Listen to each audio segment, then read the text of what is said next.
ไปเบิ่งหมูไม่ใช่จะหูแต่กระดอกกระเดียดแท้ยิ่งแต่กามันก็แล่นหมดแล้วพ่อเราอะอันนี้อยู่ให้ยิ่งเลยไปเบิ่งโลดไปได้ยินบอกไกลว่าเดี๋ยวนี้หันซ้ำแอเก่าท่านอ๋อมันเป็นช่วงๆได้มันมากกับสิมารอบนี้แหละอย่ามันถึงได้ช่วงกันบางทีมันถึงช่วงเติมน้ำยาใหม่กันไปเนาะเก่าก็เอาได้อยู่แต่ว่าโอ้บุก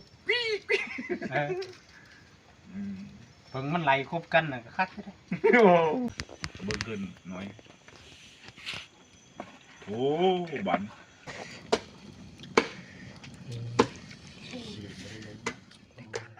สบายดีทุกคนสบายดียามแรงๆเมื่อนี้ได้โอกาสได้ขึ้นมาป่าทุกคนพร้อมกับทีมงานนะแต่ว่าขึ้นมาซาแน่เพราะว่าเฮาแวะต่อไกลระหว่างทางขึ้นมานะทุกคนแต่ว่าก็บ่ได้ยังได้แต่อยู่พูดระหว่างทางกับบริถ่ายคลิปเพราะว่าใส่โทรศัพท์ในการถ่ายคลิปตอนนี้ทุกคนเลยคลิปนี้ก็จะเป็นอะไรแหละ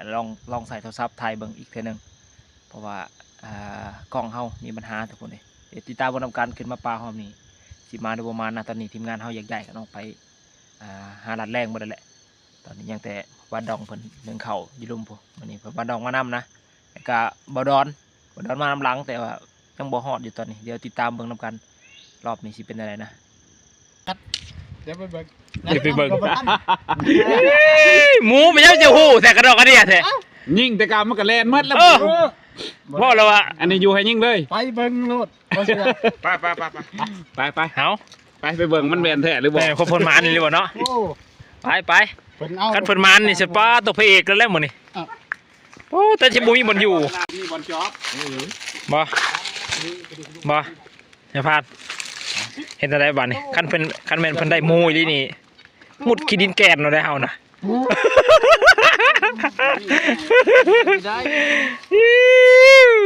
แต่ชิมุยมองอยู่แล้วนะคันบันไดแต่เพิ่นสิเว้าขนาดเลยเป็นไปบ่ได้เลยบ่กระตาเลยแม่นบ่ชื่อคันบ่เห็นโตมันแล้วบ่เชื่อนั่นโลด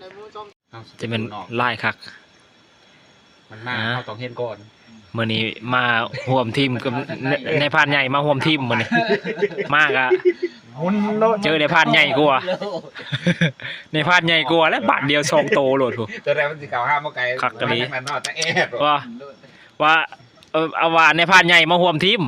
มาพ่อในพานใหญ่กว่าโลดบาท2โตโลดเลยในพานน้อยอันนี้นะบ่นั่นว่าต้นน้อยนึงตะมุงอันนี้โทรไปว่าให้มาคั่วมาเฮ็ดอยู่เฮ็ดกินมาแนวนั้นกูคือว่าเป็นในพานน้อยคือว่ามาหาอยู่หากินให้กินซะดอกอันเพิ่นได้ยินบอกไกลว่าเดี๋ยวนี้หันซ้ำแอเก่าท่านอ๋อมันเป็นช่วงๆได้มันมากกับสิมารอบนี้แหละอย่ามันถึงได้ช่วงกันบางทีมันถึงช่วงเติมน้ำยาใหม่กันไปเนาะเก่าก็เย็นคือกันเนาะแห้งของได้มันจากตัวใหญ่ยาได้เห็นว่าทิมช่วงก็อย่าทิมพึ่งเลยนะบ่โยกทิมเบิ้ง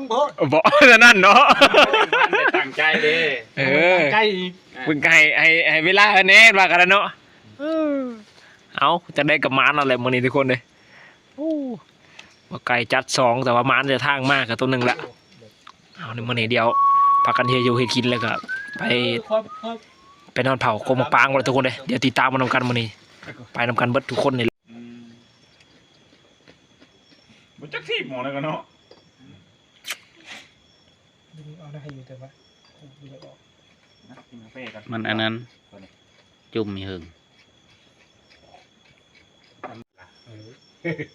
เอาตัวนี้แล้วดีกว่าได้เงินมอจะบวกขึ้นใช่ป่ะบัดมากขึ้นมันเป็นขึ้นไก่ได้อ๋อจะขึ้นไก่เป็นบ่วง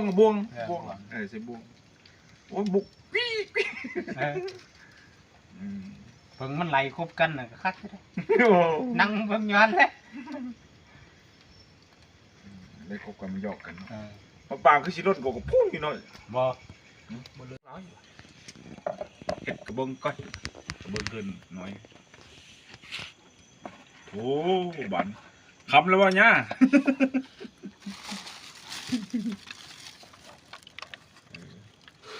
เป็นได้ถามว้าย คิดว่าได้โอ้เป็นเนาะโอ้บ่ได้ธรรมดาได้เนี่ยบ่แม่นเจ้าเคยอยู่หันนั้น เห็นเขาพาไปหาอาหารเราก็ไปกันเลยเนาะ บ่บ่ได้เคยบ่ โอ้ฝีมือได้ผม เอาเลยเรื่องพัฒนาเทศะ มาอันนี้เลย เฉพาะเมียยังแพงเนาะเห็ดเป็นเห็ดกินเห็ดมันเห็ดหันเห็ดนี่เลย มัดคักแหน่โอ้คักเบอร์นี่มัดได้ ไว้กลางวินเนาะ สลัว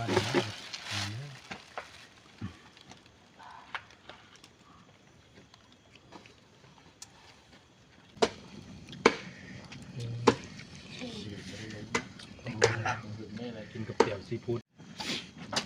เนาะหอบนี่ได้ใส่ในพานใหญ่เป็นปูสำแหละ อ๋อ สิทธิ์คนนั้น เปลี่ยนในท่านใหญ่เลยได้เลยได้ เปลี่ยนแล้วบ่ เปลี่ยนแล้วเปลี่ยนมือแล้วอดทนกันเนาะให้เพิ่นนั่นสะก่อนจักบาทเนาะ ย่อมเป็นคมแล้ ให้ ว เพิ่นได้เกิดซะก่อนเนาะ ให้เพิ่นเกิดซะก่อน นะมันหักสิมีมือของเฮา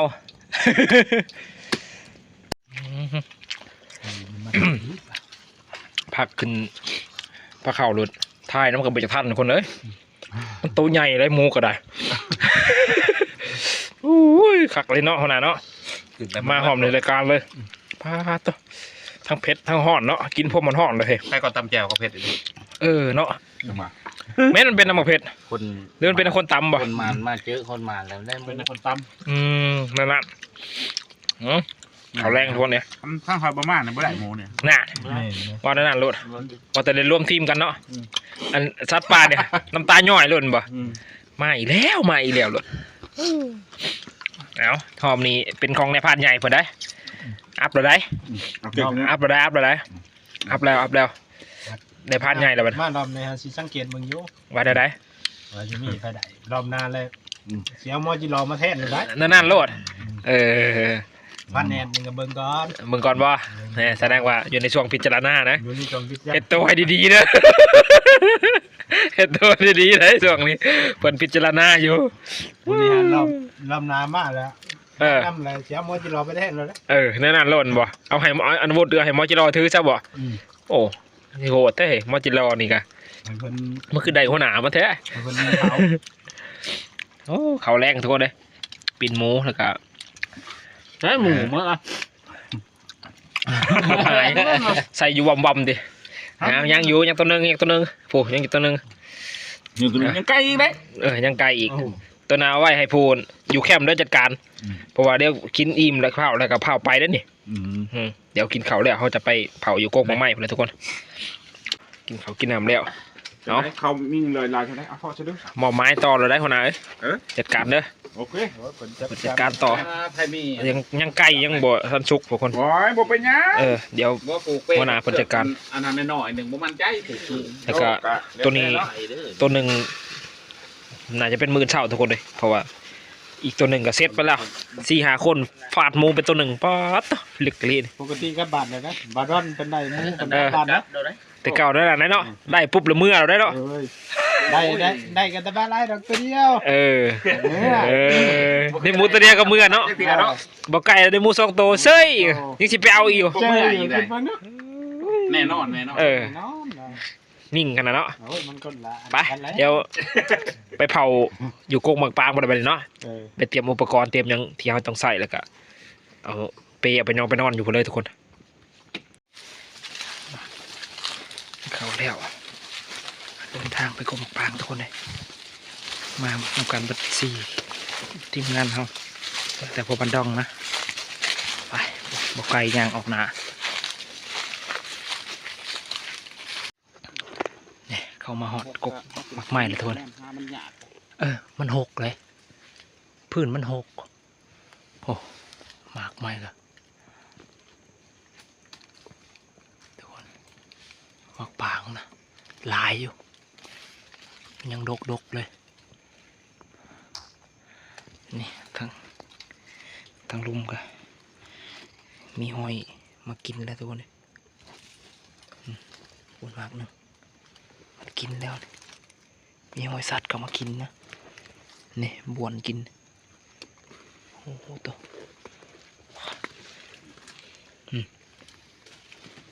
ข้างปุ่มมีห้อยหมูดุดข้างกันนะห้อยหมูดุดไปเดี๋ยวพักกันย้ายกันหาหมองผูกเปเนาะ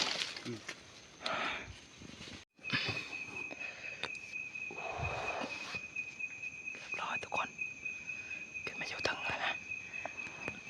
โอ้โหโกงใหม่กะอยู่ถึงกันไปมืดกักทุกคนเลยบ้านแอดอยู่ทางนั้นเบาไก่อยู่ทางนั้น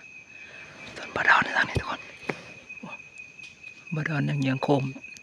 เห็ดบอลผักมันยังมาแล้วทุกคนเอาคนมาเบิดเลยเลยแม้แต่เกิบก็ยังบุปะทุกอย่างต้องอยู่ทั้งเทิงตะกะทั้งลุมคือบัวตองยังเลยนะทุกคน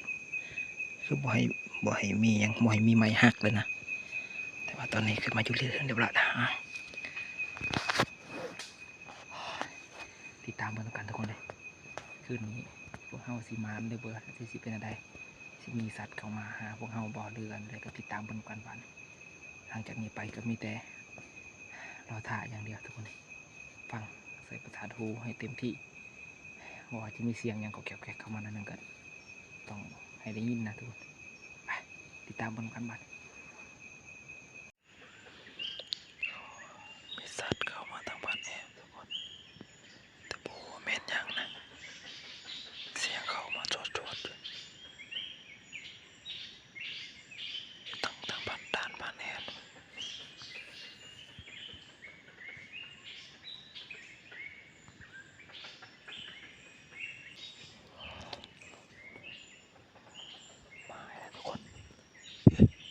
เข้ามาทางบ้านดอนมันนะสัตว์ใหญ่เลยจะโดดทางบ้านดอนไป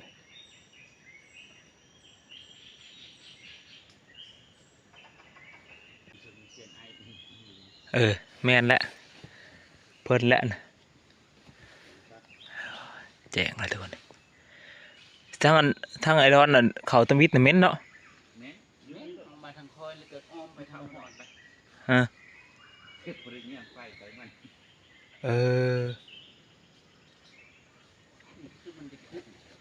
เนาะเขามาหนึ่งออกเขามาหนึ่งออกเจ้าหน้าใดเหม็นกับเขาเลยเมื่อคืนนี่คนนี้เหม็นนะเสียงที่เขาได้ยินเสียงมันเข้ามาหมูกับเขามามันมาทางเจ้าแม่ละวะทั้งเหม็นทั้งมูเลยนะกับทางนี้ฮะ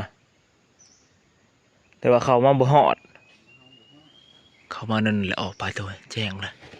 เดี๋ยวจะดักต่อเลยนะเพราะว่าแจ้งแล้วก็ยังมีโอกาสที่มันจะเขาหมูยังเขากินอยู่เพราะว่าเมื่อคืนมันไม่ได้เขากินนะมีโอกาสที่หมูเขาหรือว่าไก่พานกับเขานะดักเลยไปละ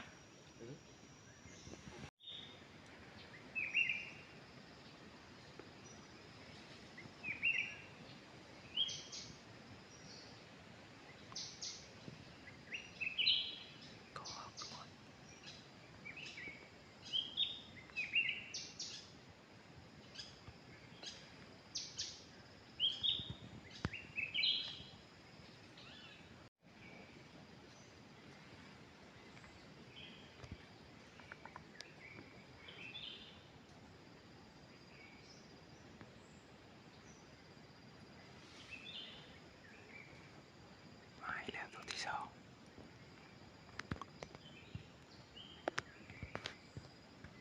ก็ตัวเลย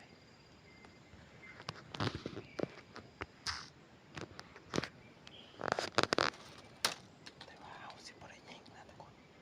เพราะว่าเอาเรื่องตายิงสัตว์ใหญ่ก็ออกเลยตาไปก่อนบางทีมีตัวใหญ่กว่าเข้ามาแต่จะดักมันทุกคน